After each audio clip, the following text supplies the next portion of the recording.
Le tribunal criminel.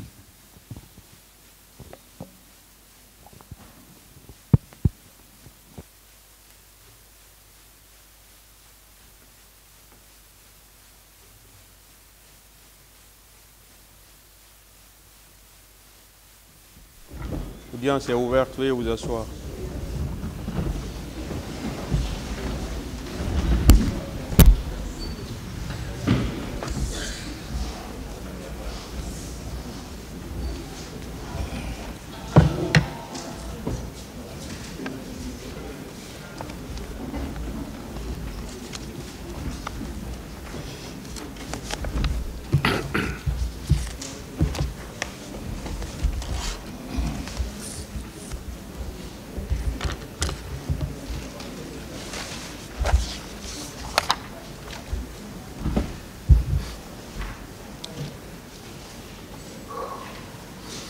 Ministère public contre M. C.C. Raphaël Abba, M. Alpha Madou Baldé, M. Marcel Guilavogui, M. Claude Pivi, M. Moussa Kiegoro Kamara, M. Ibrahima Kamara Adi Kalonzo, M. Aboubakar Diakité Di Toumba, M. Blaise Goumou, M. Moussa Dadis Kamara, M. Mamadou Keita, M.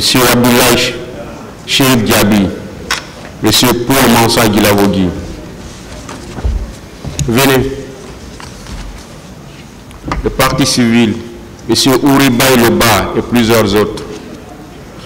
La Fédération internationale des ligues de droits de l'homme, FIDH. L'Organisation guinéenne de défense des droits de l'homme et du citoyen, OGDH. L'Association des parents, victimes et amis du 28 septembre 2009, AVIPA.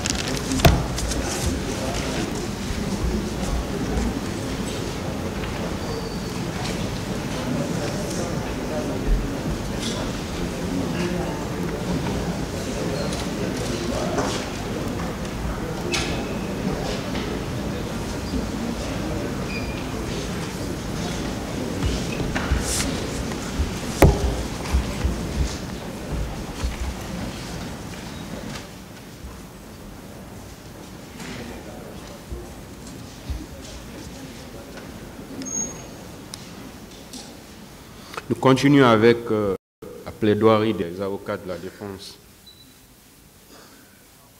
Et nous serons avec le conseil de M. Aboubakar Diakité Di Toumba, Maître Paul Yomba Kourouma.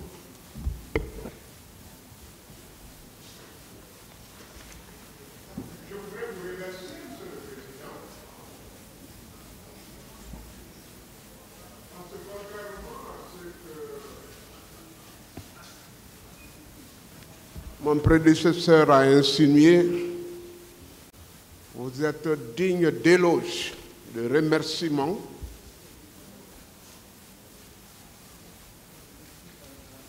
Vous avez rehaussé la dignité de notre justice, de la justice africaine,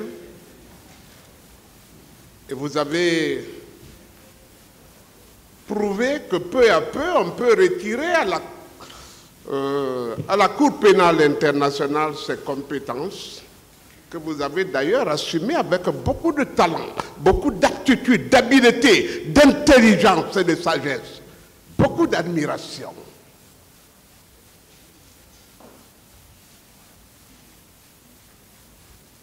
Vous êtes à remercier parce que juger, même si c'est votre credo, votre sacerdoce, votre raison d'être, juger au nom du peuple de Guinée, Monsieur le Président,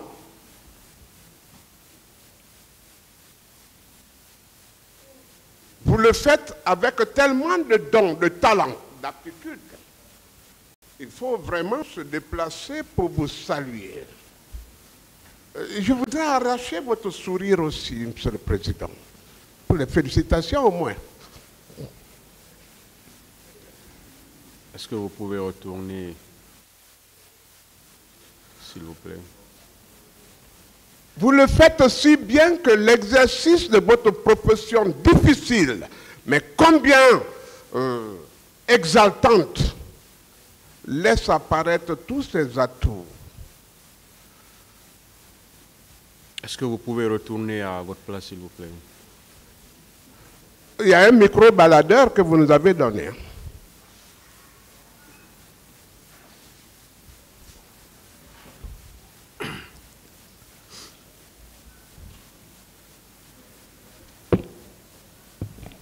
Je ne tarirai pas d'éloges en ce qui vous concerne, en ce qui concerne votre tribunal. Vos assesseurs, que j'ai particulièrement pratiqués. Lorsqu'il y a eu la composition de ce tribunal, parce qu'au début c'était un tribunal ad hoc, avec 68 membres qui devaient être formés, j'avais soulevé des débats sur la toile. Mais recomposé tel qu'il est, les débats se sont tus. J'ai même dit que ce tribunal, c'était des têtes fêlées.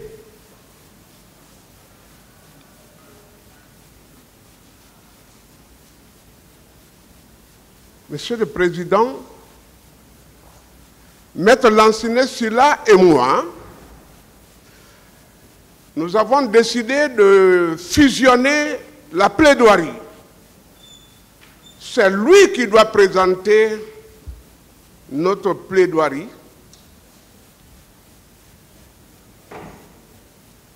Parce que nous n'avons l'intention de vous entraîner dans aucune période oratoire où la fleur de la rhétorique permet parfois à d'illustres défenseurs d'escamoter le fond d'un débat pour ne faire valoir qu'un talent patenté fait de périphrases aussi sonores qu'inutiles.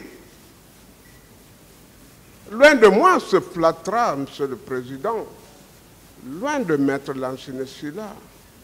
Mais notre vocation est de vous restituer la substance, la quintessence de cette affaire. Nous l'avons trop débattu et on pense qu'à force de parler, on finira par vous convaincre. Non. Quand j'entends des confrères dire « Monsieur le Président, dites la vérité !» Eh, mais c'est insulte, c'est injurieux. Et je présente les excuses pour eux.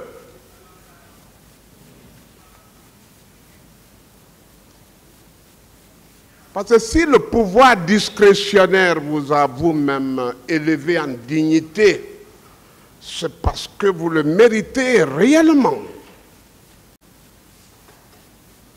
Revenons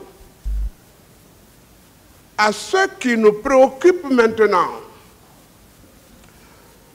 Parce que le commandant Toumba nous a ordonné de dégager la dernière artillerie. Parce que dans son centre de commandement, il s'est rendu compte que les munitions étaient épuisées. C'est bien ça, lors de missions.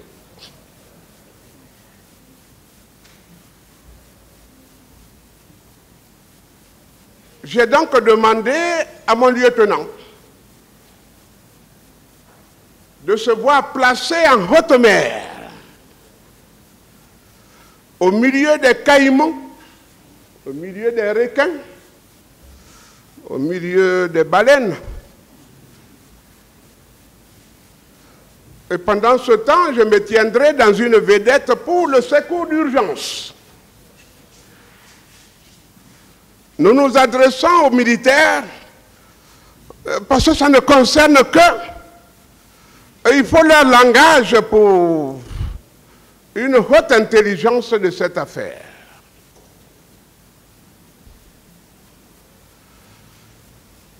Maître Lansiné-Sylla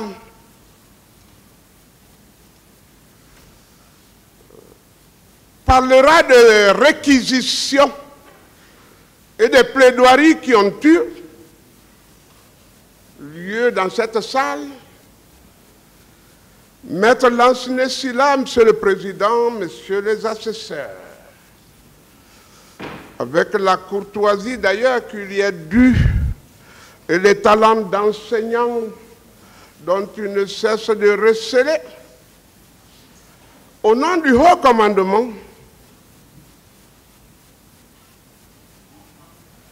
va envoyer les réquisitions du ministère public à l'autodafé.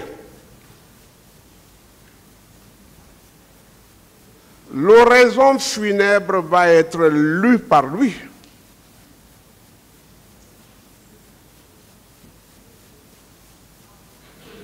Mais de passage, le commandant nous a demandé de féliciter le ministère public, le parquet. Ce qui nous a vraiment surpris à notre centre de recherche et de documentation. Il a dit qu'il a été séduit non seulement par les démarches procédurales qu'il y a eu en ce qui concerne le ministère public, malgré que ce soit contre lui, mais la qualité des réquisitions. Moi, ce n'est pas le contenu. Ce n'est pas parce qu'il a été condamné, on a prévu 14 années pour lui. Mais la dimension intellectuelle du ministère public, elle nous a vraiment émus, touchés. Parce qu'en dehors de cette affaire, ce sont les ressources intellectuelles que notre pays recèle, qui sont en train de se dévoiler.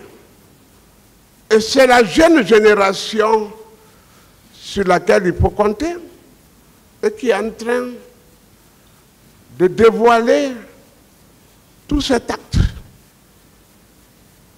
Nous savons qu'en seconde lecture, le ministère public va se rendre compte que grâce au commandant Toumba Diakité, que la vérité de ce procès a été dévoilée, qui n'a péché ni d'amont ni d'aval, et qui devrait être considéré comme l'un de ses meilleurs collaborateurs. L'humanité progressiste a en lui une grande admiration aujourd'hui.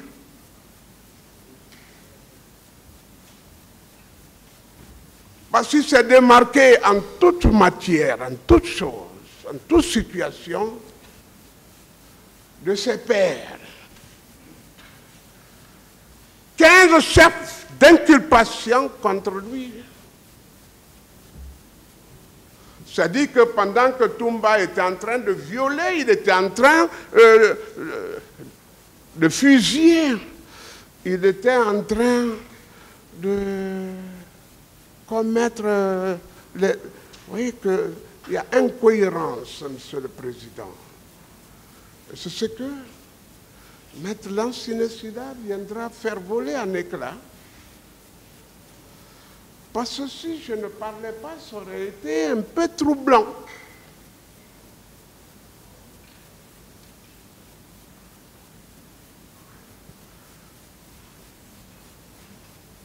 Le commandant Aboubakar Toumba a été un homme d'une grande générosité,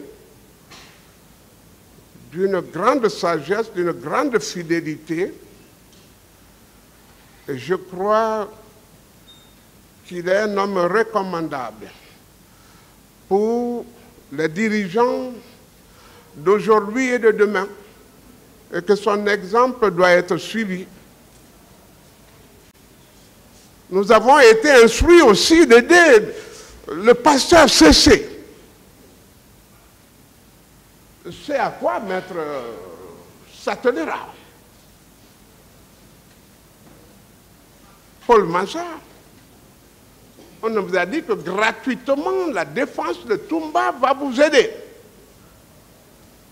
Parce que vous êtes un fils né d'un père digne et vous avez incarné la dignité parce qu'en rassemblement, vous avez demandé à celui qui est devenu chef d'état-major général des armées, mais qui a été fauché par la mort dans des conditions difficiles, de retirer ses tirs.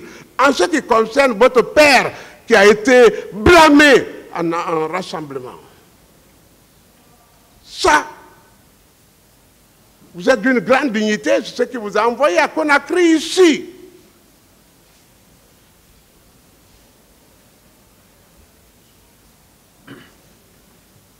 Le géniteur de cette affaire, Moussa Dadis, parce qu'on parlera de vous. On parlera de vous. Vous avez conçu, vous avez préparé, vous avez réalisé. Pas que vous avez fait réaliser. Vous avez réalisé parce que vous étiez à Marokana. Et chaque fois que l'on dit des vérités crues en ce qui me concerne, vous avez troublé l'audience. Je ne parle pas de vos lieutenants Goumou et autres. Et d'ailleurs, est-ce que ce n'est pas le temps de me les présenter? Kebro disait, Monsieur le Président, qu'il n'arborait pas les bérets rouges.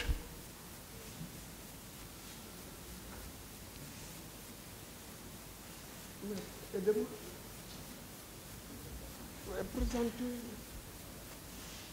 Ça met un terme à ce procès.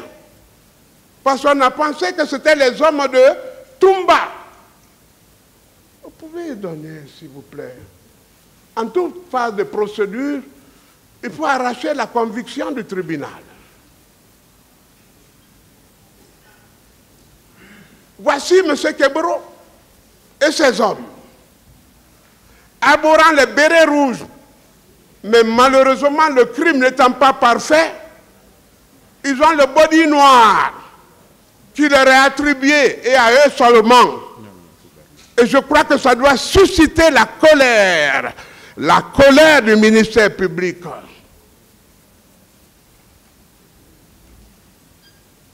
Monsieur le Président, ce procès, vous nous avez écoutés tous temps. Parce que la procédure l'exige ainsi. Mais vous avez toutes les pièces de la procédure. Vous avez une intime conviction. Vous avez une probité morale et intellectuelle qui fait que vous avez été plébiscité par tous les acteurs, tous les partenaires de ce procès.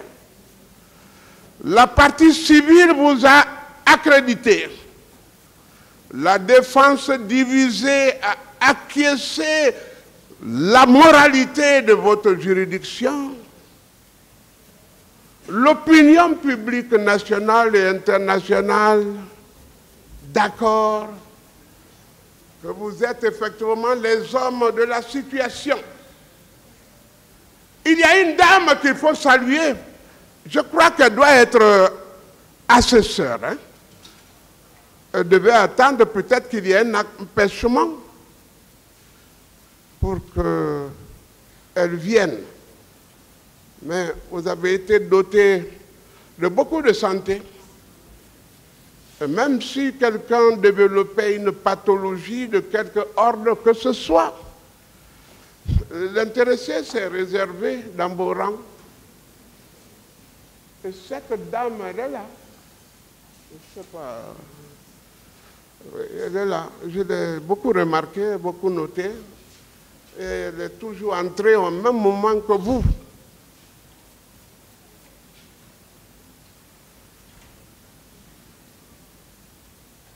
Marokana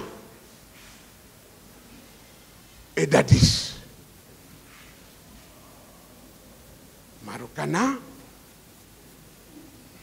et les actes préparatoires. La cour arrière que Dadis s'est faite. Mais ce qu'il faut féliciter en Dadis, ce qu'il faut louer, c'est qu'il est effectivement l'homme de Machiavel.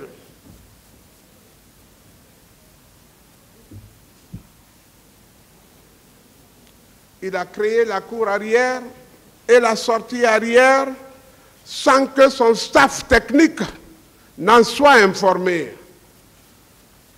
Il est sorti alors que Escobar pensait qu'il gardait quelqu'un.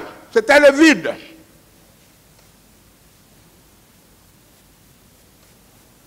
Je fais un ramassis de faits parce qu'ils viendront échelonnés, hein, développés par le professeur.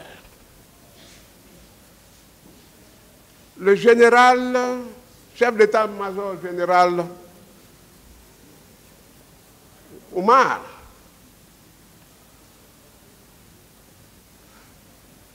est venu dire ici, Monsieur le Président, qu'il a été voir M. Dadis aux environs de 16h, 17h. Et que l'ayant trouvé dans une position telle, dans un état lamentable, il n'a pu lui faire le compte rendu de la journée. Mais Monsieur le Président, le chef des renseignements militaires, je crois qu'à huis clos, n'a pas manqué de dire qu'ils étaient partis ensemble, ils ont vu. C'est déjà mensonger. C'est abject. C'est pas normal. Mais pourquoi les événements s'étant déroulés dans la matinée, ne s'est-il pas rendu au camp pour rendre compte à Dadis si celui-ci y était? C'est-à-dire qu'ils attendaient leur retour. Et cette rencontre tripartite, Dadis, colonel, le chef d'état-major général et le chef du renseignement, c'était pour la gestion des corps. Les corps. Parce qu'on ne pouvait pas les présenter. Il n'y a eu que 156 sélectionnés.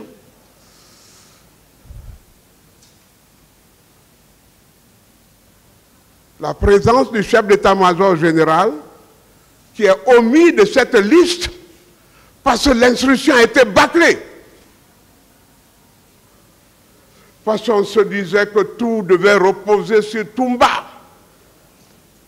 C'était la poubelle. Et ces gens-là ne sont revenus en prison que longtemps après. Longtemps après. Oh, pauvre Toumba.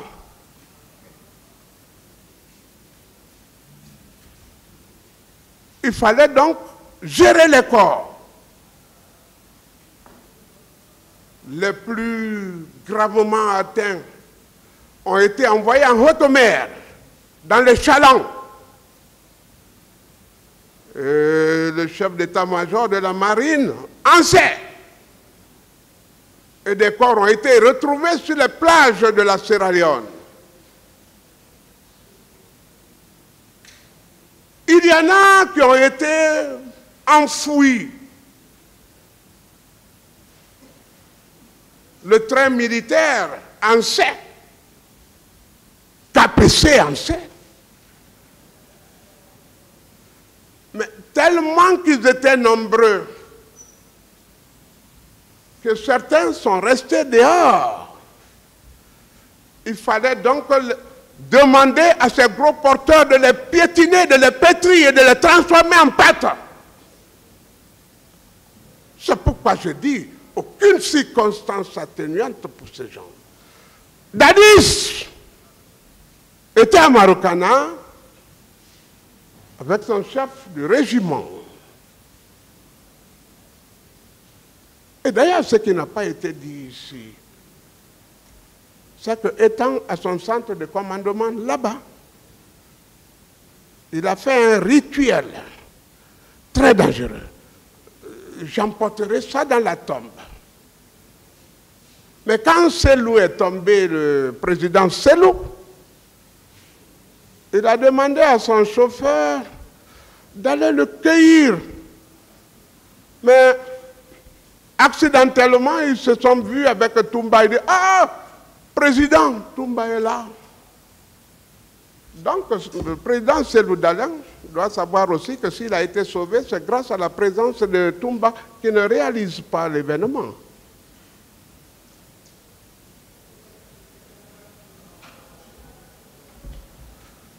J'ai demandé au ministre de la Santé, qui est un ami de classe,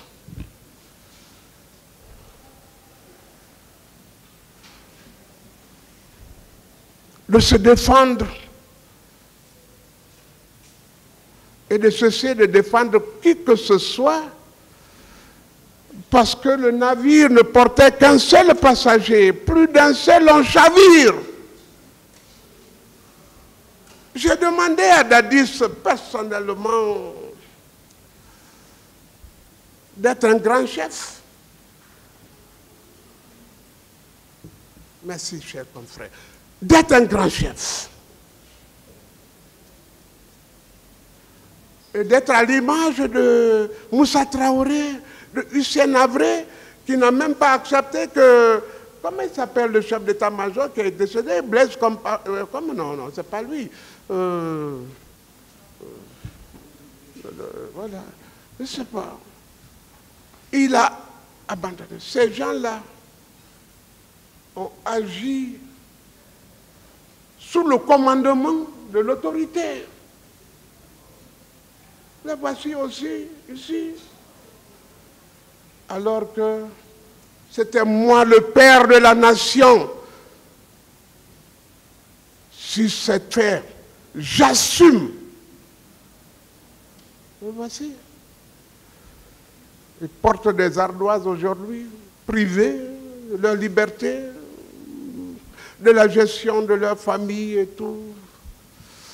À cause du fait que Dadis ait dit ici, ah non, non, il faut que les responsabilités soient situées individuellement pour qu'en fin de compte, je vienne demander pardon. Je crois que ce n'est pas la conduite d'un chef militaire. Toumba!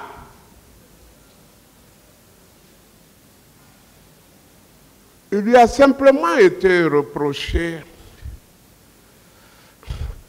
d'avoir recommandé ce monsieur-là, le chef, le commandant du camp Koundara, Bégré.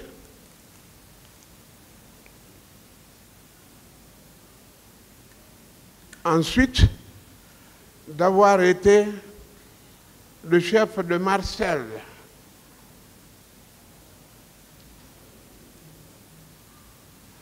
Ces faits sont antérieurs à ces événements. Et qui peut être chef sans avoir été au préalable désigné par quelqu'un d'autre? Alors, si ces deux questions ne tiennent pas en ce qui concerne Toumba, s'il n'a pas pillé, il n'a pas manœuvré, il n'a pas violé, il n'a rien d'autre fait, il faut savoir si Toumba était effectivement un chef militaire. La réponse sera non. Le chef militaire est celui qui est désigné par une hiérarchie pour diriger une troupe. Les commandants de camp militaires sont des chefs militaires. Les commandants de compagnie sont des chefs militaires. Les chefs de section sont des chefs militaires. Toumba était un aide de camp. Donc, il était un chef de service, au service du président. Par contre, le commandant du salon était un chef militaire, parce que c'est lui qui avait pour charge de diriger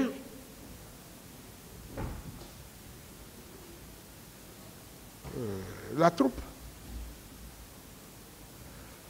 Vous avez ces documents, ces photographies qui font dire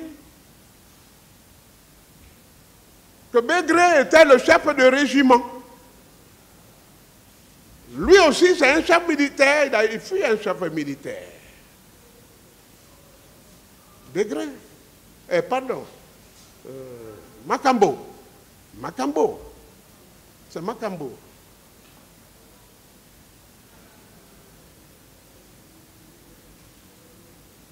Le ministère public doit obtenir nos excuses. Parce qu'il faut dire qu'il a fourni beaucoup d'efforts, beaucoup d'efforts de compréhension, mais qu'il y a des données simplement qui lui ont échappé en ce qui concerne Toumba, et que s'il devait éventuellement reprendre la parole, ce que nous souhaitons d'ailleurs,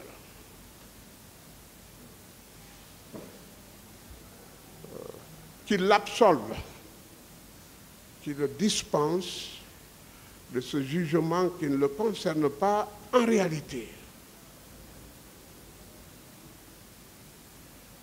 Monsieur le Président, les faits ont été d'une grande atrocité et Toumba nous a demandé de nous incliner devant la mémoire de tous ceux qui sont partis, dont la faute n'a été que d'avoir accompli un droit constitutionnel. Des gens qui sont allés sans armes, sans munitions, même pas de bâtons, ni de pierres, qui ont été tués et dont la mort a été programmée.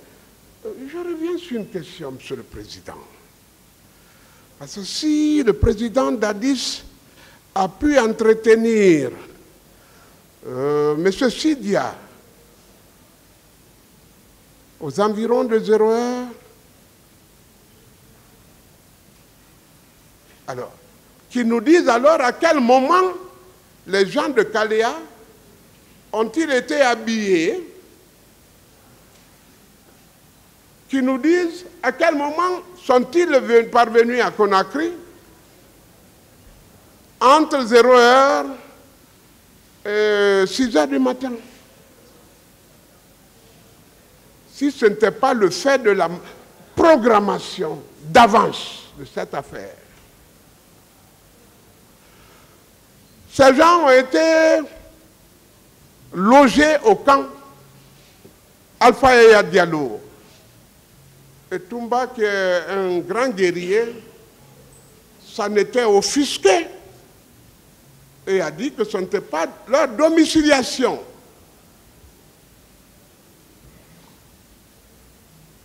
Il a été empêché par sa hiérarchie.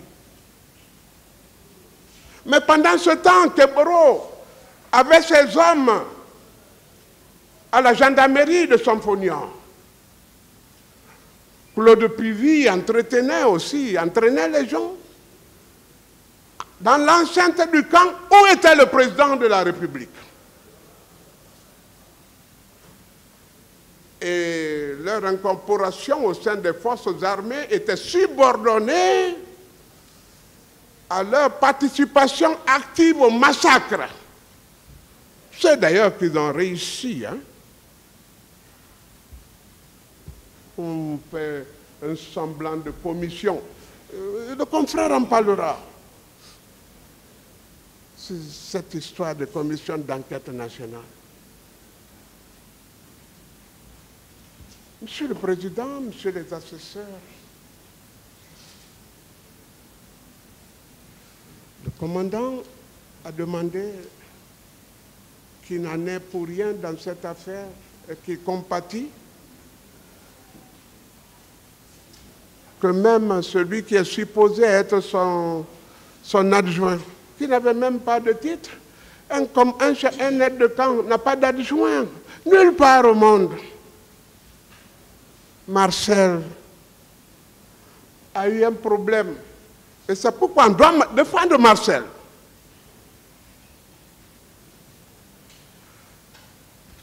Dadis a fait venir un grand occultiste, Foromo,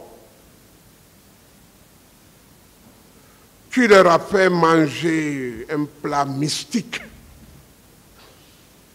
avec des menaces sérieuses. Si Marcel n'est pas venu en première lecture dire tout, parce qu'il y avait l'ombre de Foromo qui planait sur lui. Il croyait que le miracle, le démoniaque se serait produit, que les forces sataniques auraient surgi. C'est pourquoi il s'est rapproché de l'imam et du prêtre Cessé. Ah, Cessé, tu n'étais pas au stade, mais te voilà là. Donc, constatez la bonne foi de Marcel dans cette affaire. À sa place, j'aurais agi de la même manière, étant convaincu que Foromo était un homme très dangereux et qui était en connivence avec le diable, ses anges, ses démons et toute sa forteresse. Constatez la bonne foi de Marcel. Tenez compte de son repentir. Ah oui, Dieu demande à ce que nous parvenons à la repentance, à la conversion. Il peut être puni ici, ce que je ne souhaite pas maintenant voir faire. Mais il est sanctifié, il est justifié, il est purifié.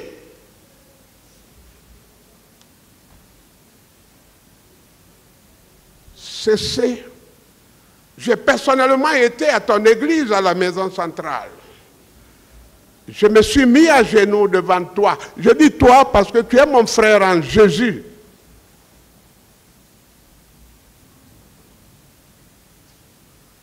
J'ai présenté ma dîme et mon offrande et j'ai rejoint le commandant.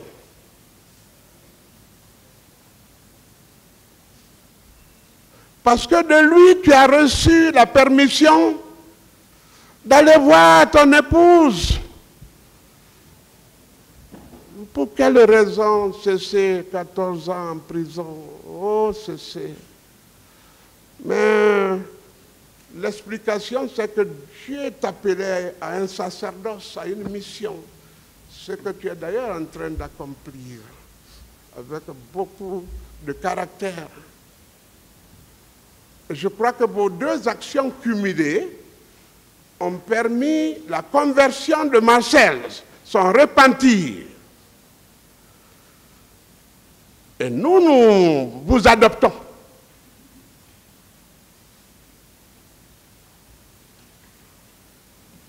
Nous prions que Dieu touche les cœurs de ceux-là qui ont le dernier mot et qui se prononceront dans quelques semaines sur cette question.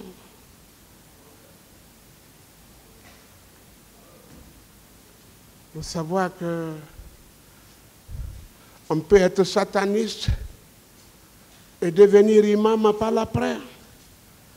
On peut être abominable et se convertir à la 95e année pour ne vivre que 5 ans après et rejoindre le royaume des cieux.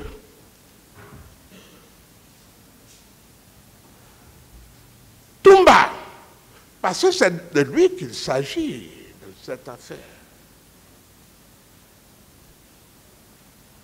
3 mois seulement après la prise du pouvoir, il a été dans le collimateur de son président Dadis.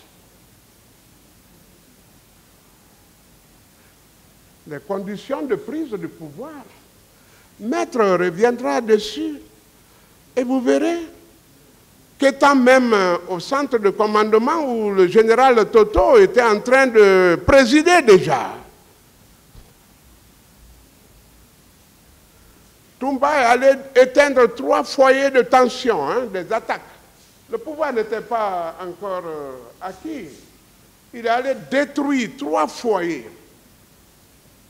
C'est là qu'il est venu briser la porte, donner le pouvoir à Dadis, ce qui ne lui a pas réussi. Vous verrez qu'il n'a été au stade qu'à cause de Dadis. Ils sont venus entre 5h et 6h du matin, alors que Dadis dit qu'ils sont venus à 0h. Ce qui est déjà une contre-vérité. Fatigué, Dadis vient monter dans la voiture, mais avant ça, il était avec son régiment, Keboro, Makambo, d'autres. Nous allons aller au stade, le pouvoir est dans la rue, ils n'ont qu'à nous tuer tous. Voici comment s'exprime un dignitaire d'un régime.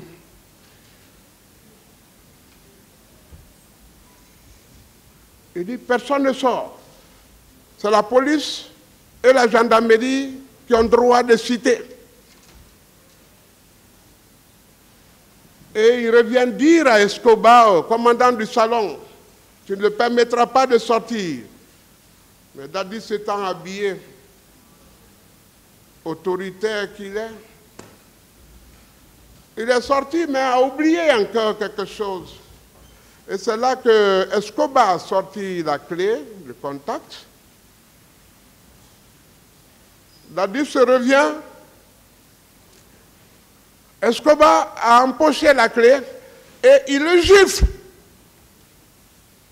Il retourne pour sortir de l'autre côté. Voilà. Escobar. La bonne foi, il ne savait pas que l'autre s'était frayé. Voilà, le machiavélisme. Comme il le dit. Mais c'est mal dit, Machiavel. Parce que Machiavel a proposé des systèmes de gouvernance. Parce qu'il a tellement vécu avec les nobles, il a vécu avec les rois, il a vécu avec les princes, que finalement, il a écrit Le Prince de Machiavel. Mais tout ce qui est mauvais, on dit le machiavélisme. C'est le machiavélisme. Non, Machiavel était plus que ça. Dans tous les cas, il a proposé, Monsieur le Président, Toumba n'a été que par amitié au stade. Et il n'a été que dans sa propre voiture. Parce qu'il n'avait pas de voiture de commandement. Dadis ne lui en avait pas procuré.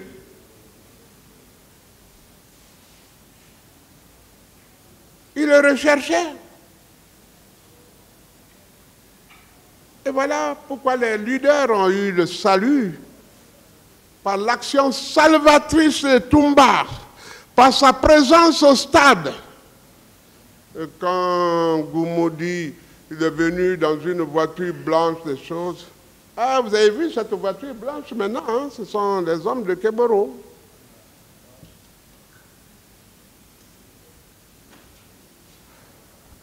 Il y a d'une sainteté remarquable dans cette affaire, Monsieur le Président.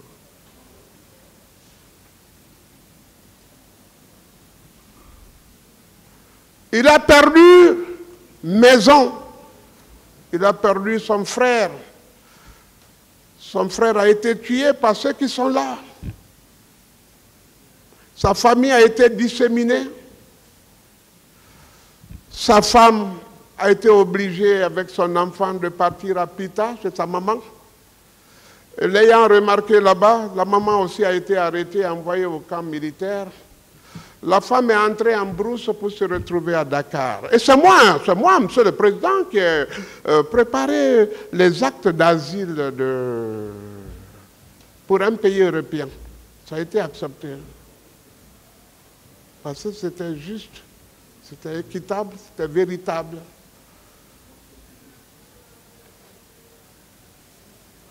Toumba reste en prison. Jusqu'à maintenant, monsieur le Président, il ne peut pas venir au salon d'accueil où tous ses confrères-là, ses compères, reçoivent les repas et toutes les amitiés, toutes les salutations.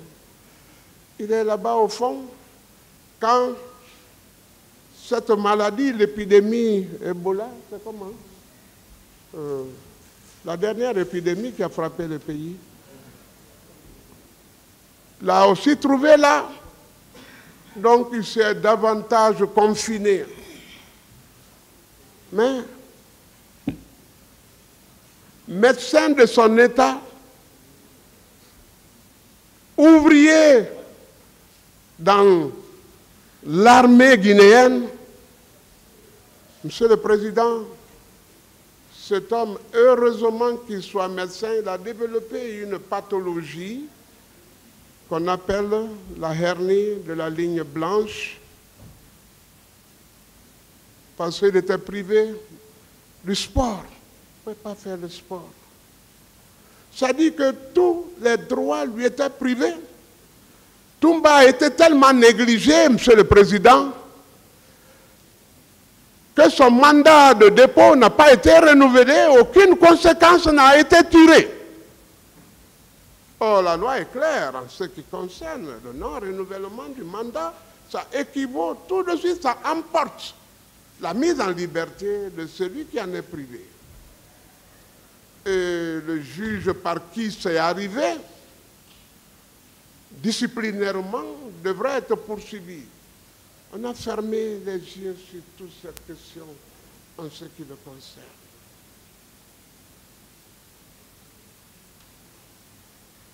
Ses droits de visite ont été réduits à son père et à sa sœur. Voici comment il vit sur un canapé fait de mains de prisonniers, imparfaitement rabotés. Moi-même, j'ai emporté beaucoup de puces de punaise à la maison. On a travaillé dans le chaud. C'est pourquoi je ne serai pas long, maître non plus. Nous vous laisserons le temps de juger cette affaire comme nous savons déjà que vous savez le faire. Mais il nous a demandé de vous convaincre de sa sanctification, de sa justification, de sa purification. Et que Dieu le conduise au bagne s'il était d'une manière ou d'une autre impliqué en quoi que ce soit. S'il y a un élément de preuve le concernant, condamnez-le, Monsieur le Président. Il aura mérité. Monsieur le ministère public, voici l'homme. Voici l'homme qui vous a permis de connaître les autres hommes, qui vous a permis de connaître l'histoire, qui vous a permis de savoir la moralité. J'avais voulu personnellement remercier le procureur Sidiki.